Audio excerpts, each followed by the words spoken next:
The amount of belts in boxing has got out of hand. Boxing doesn't make it easy for newcomers to gain an interest in the sport. Imagine explaining to them that there are 17 weight classes and each weight class has 4 world title belts. Also, one of the sanctioning bodies has an international champion for each weight class, which is supposedly highly regarded but not as prestigious as the silver champion. And then there's the interim belt, which means the holder is the #1 contender to the real world title belt. There's also the Diamond Champion belt, the Franchise Champion belt, the Cinco de Mayo belt, and how can I forget the COVID-19 belt, which is a real thing. Don't ask why. But yeah, you get the point. There are a lot of belts in boxing. I'm certain most boxing fans couldn't care less about these titles and consciously ignore them. A fighter's resume holds more value than any belt in existence.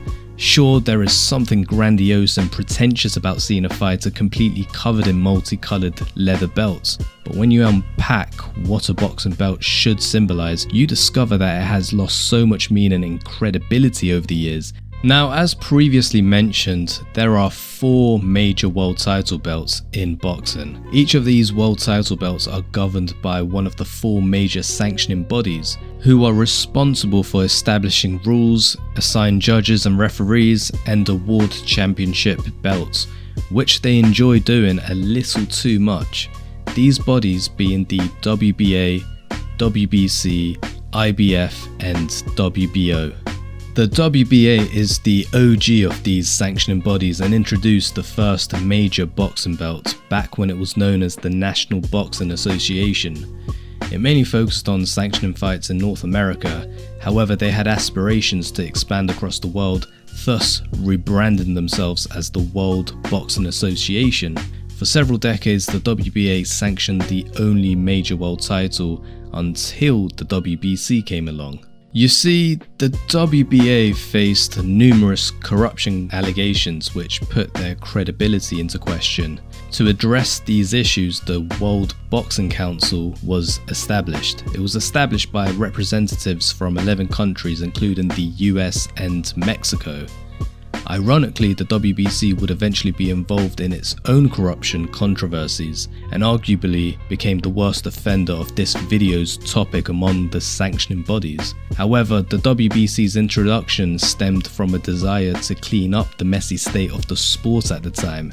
They have the most recognizable belt in boxing with its iconic green leather straps and the flags of countries from around the world. Heck, I've even seen it in one of my favorite animes, Hajime no Ippo, which is where my profile picture comes from if any of you were wondering. The International Boxing Federation emerged when its president lost his bid to become the WBA president and decided to organize his own sanctioning body. To its credit, the IBF actually enforces its champions to fight their mandatory challengers, or in other words, the #1 contender to a title. You know, the thing champions are supposed to do. The only issue is how random some of their rankings are, which can get in the way of making the fights people truly want to see. And then you have the World Boxing Organization, who joined the party and introduced their own world title belt. Why the heck not, I suppose.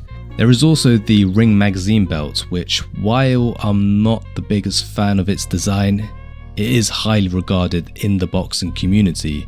They only award a belt based on merit, usually in the case of a boxer being the most dominant in their respective division, and does not involve sanctioning fees, which I'll be getting to later. But if we stick to the major world title belts, that's 4 belts per weight division, 5 if you include the Ring Magazine. It's already a substantial amount of belts, and if only it were to remain like that. Now, this isn't to suggest that there shouldn't be multiple belts per weight class, but it should have meaning. For instance, the British champion represents the best boxer within the relevant weight division in the island nation known as Great Britain.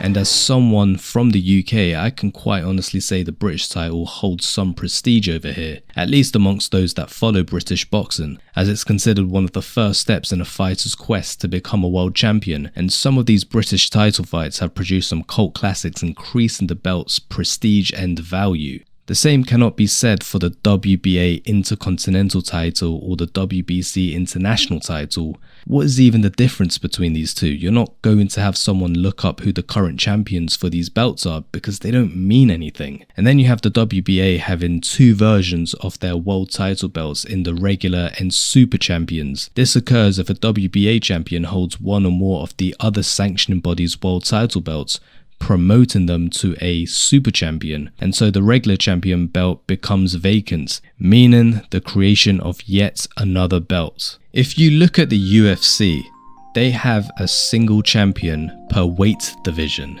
and where necessary there may be an interim champion who is guaranteed to get a fight for the main title, and this makes being a UFC champion mean so much. As the champion, you have a strong claim of being the best in the division, which is further strengthened with how much emphasis they place on how many title defenses a champion makes, whereas in boxing the amount of times you defend the belts is an afterthought.